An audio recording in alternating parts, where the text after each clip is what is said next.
കേരളത്തിൽ ഗ്രാജുവേഷൻ പൂർത്തിയാക്കിയ 42% യുവാക്കൾക്ക് ജോലിയില്ല. ഇന്ത്യയിൽ ഏറ്റവും കൂടുതൽ യുവജന തൊഴിലില്ലായ്മയുള്ള സംസ്ഥാനങ്ങൾ 2ാം സ്ഥാനമാണ് കേരളത്തിനുള്ളത്. ഇതൊരു കണക്കല്ല, ഇതൊരു തലമുറയുടെ ശ്വാസമുട്ടലാണ്.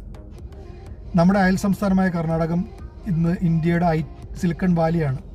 തമിഴ്നാട് ഇന്ത്യയുടെ മാനുഫാക്ചറിംഗ് യൂണിറ്റുകളുടെ കേന്ദ്രമാണ്. തെലങ്കാന ഇന്ത്യയുടെ IT രംഗത്തെ ലോകശ്രദ്ധ നേടുന്ന സംസ്ഥാനമാണ്.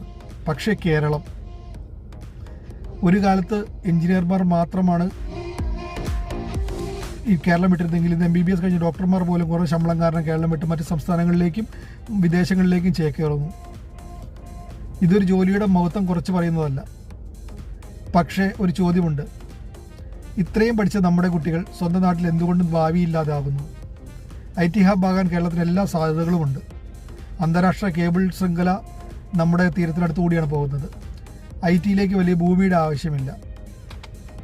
100% സാക്ഷരതയെന്ന് പറയാൻ നമ്മൾക്ക് മടിയുമില്ല. എന്നിട്ടും എന്തുകൊണ്ട് കേരളം കർണാടകയോ തെലങ്കാനയോ തമിഴ്നാടോ പോലെ ആകുന്നില്ല? എന്തുകൊണ്ട് കേരളം വിട്ടാൽ മാത്രം രക്ഷ എന്ന ബോധ്യത്തിലേക്ക് നമ്മുടെ യുവാക്കൾ എത്തിച്ചേരുന്നു? കഴിഞ്ഞ NDTV സർവേയിൽ ഈ സർക്കാരിനെതിരെ ഏറ്റവും ശക്തമായി വിധി എഴുതിയത് യുവജനങ്ങളാണ്.